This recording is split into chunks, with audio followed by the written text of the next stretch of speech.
Hi again. So this is our final high leverage practice video, and this one's the longest. It's the longest PowerPoint to review, but it's about instruction. On your high leverage practice portfolio, you'll actually give the most artifacts. For the instruction category, you'll give 4 artifacts. Now's a good time to read this section in your high leverage practice guide on pages 69 to 116. So the first high leverage practice associated with instruction is identifying and prioritizing long and short-term learning goals. Y'all, you do this all the time as special ed teachers because you constantly have IEP goals, you have standards, and that's going to help you plan instruction. And just remember, anytime that we do any kind of goal writing, we use this formula to make sure that it's observable and measurable. Take the time to watch this video about long-term goals. High leverage practice 12 is systematically designing instruction towards a specific learning goal. So teachers help students to develop important concepts and skills that provide the foundation for complex learning. You pace and sequence lessons that build on each other and make explicit connections. So sometimes you'll hear the phrase spiraling review.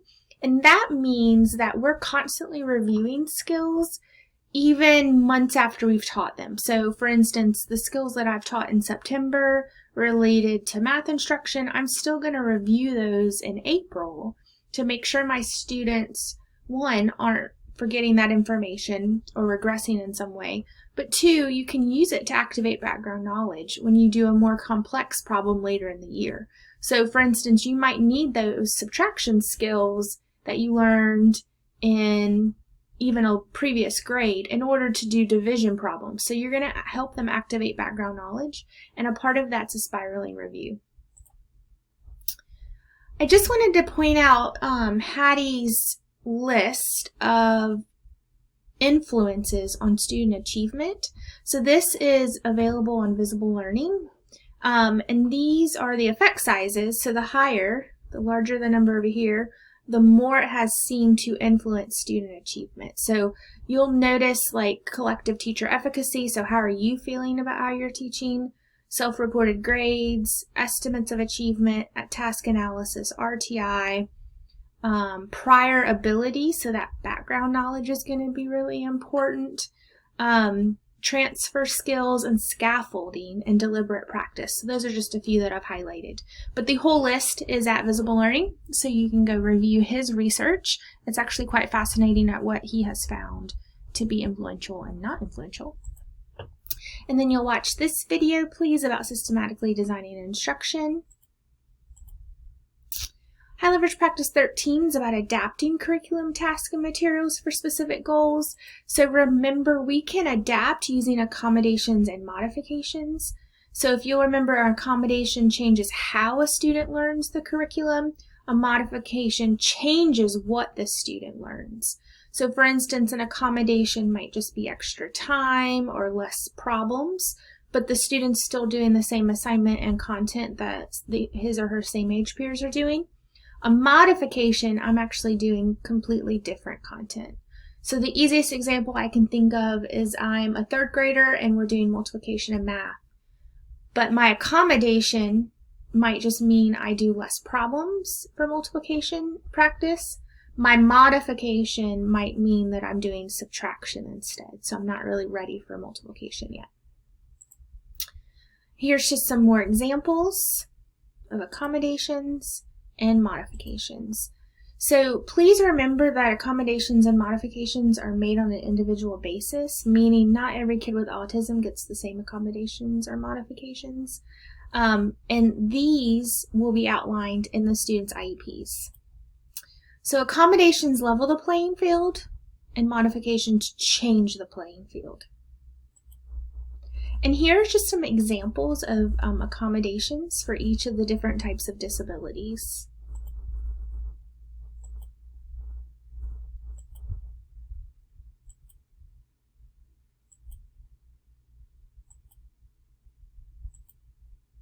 And you'll watch this video about how to adapt your instruction. High leverage practice 14 is teaching cognitive and metacognitive strategies to support learning and independence. So we must teach our students how to solve problems, how to regulate attention, organize our thoughts, and monitor our own thinking. And sometimes you could incorporate Bloom's taxonomy when you do this. So we talked about this in our lesson planning class, but please remember that the higher you go in this pyramid, the more difficult and more independent thinking and critical thinking the student's going to do. So down here are just like our recalling, we're just like asking about basic facts. Up here they're actually producing something. So you'll see they're designing or assembling or constructing something.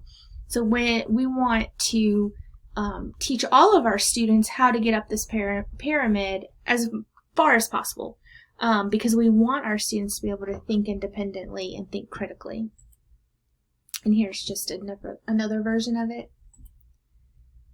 And some more of the key verbs related to this. This is also helpful when you're writing your lesson and IEP objectives, because these are really good words to use. And you'll watch this video about cognitive and metacognitive strategies. High leverage practice 15 is providing scaffold support. So this is what we do in special ed, right? We chunk information to make it more manageable for students so that one, it's not daunting, but two, they have time to process the information.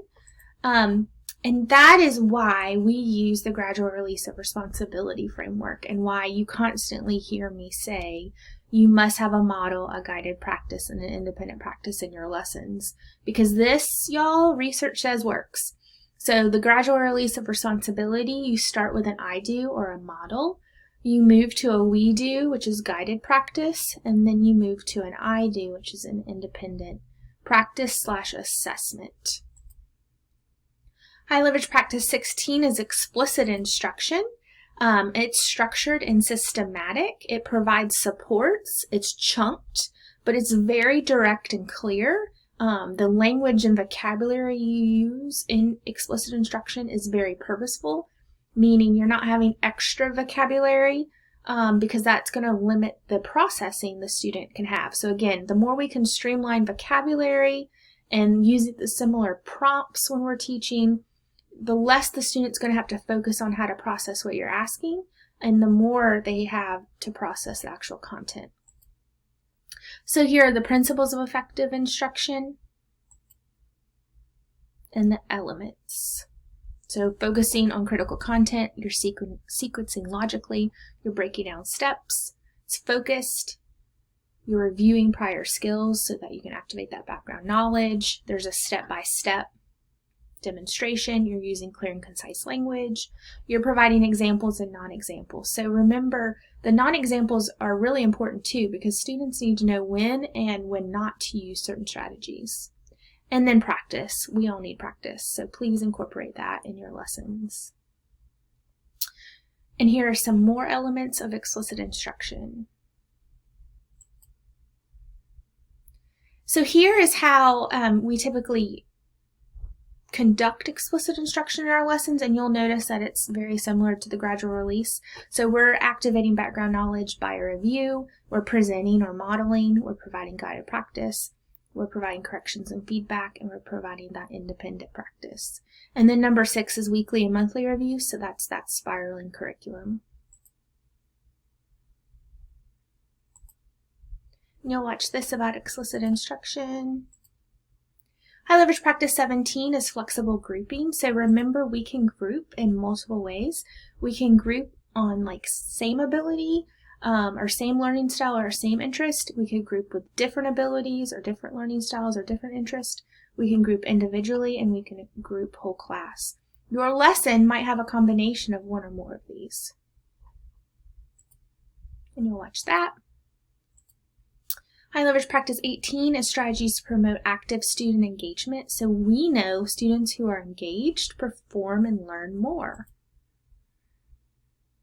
So here are some ways to monitor student engagement. So you might even ask the students, how do I feel right now? Are you interested? Is this important? Here you're monitoring their engagement. And you'll watch this video about how this teacher promotes it. High Leverage Practice 19 is Assistive and Instructional Technologies. So you completed EDX 440 about assistive tech and providing access to our students through the use of technology. One strategy might be video modeling. So that is where we actually record the student doing a task step by step, using explicit instruction and probability of task analysis. And that student can watch the video anytime he or she has to do that task again. So that essentially they're mimicking by watching the video. Here's a video about assistive tech.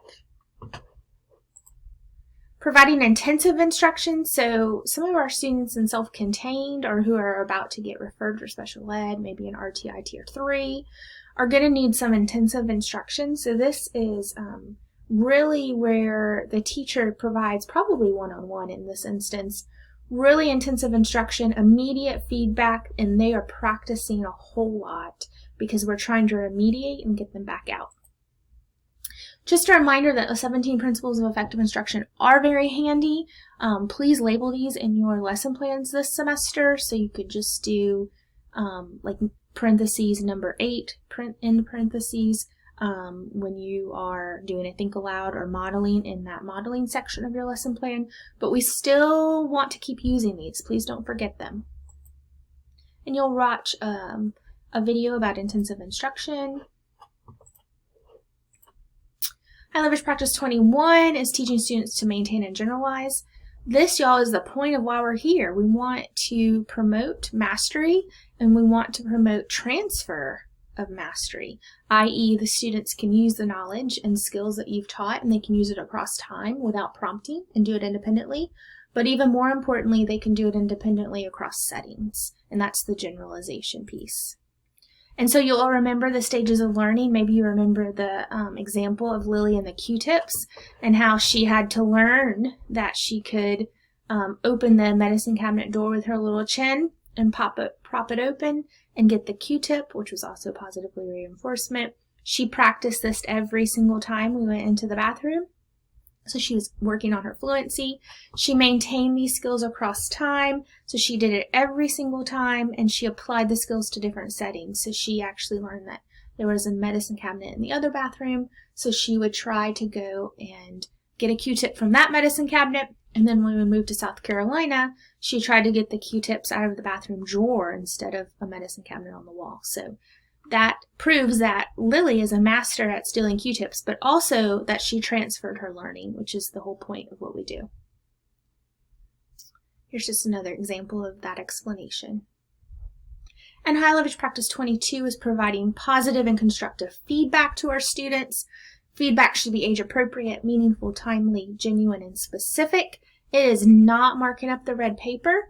You should focus on manageable refinement objectives. There's a lot of research in the area of writing especially, where we should not correct every little error that a student makes because that's daunting and the students don't know where to start when trying to revise. So it's actually better to give 1, 2, or 3 refinement objectives and then provide instruction about how to get better and then score them on those 1, 2, or 3 refinement objectives. Okay, so there's a lot of videos for you to watch in this PowerPoint. Please take the time. It's going to take a few hours, y'all. Each video is almost 20 minutes, so please take the time to review this. Again, this is an important part of your high leverage practice portfolio. You're going to need to provide 4 artifacts about how you incorporate effective instruction and which high leverage practices you use. So please take the time to review this.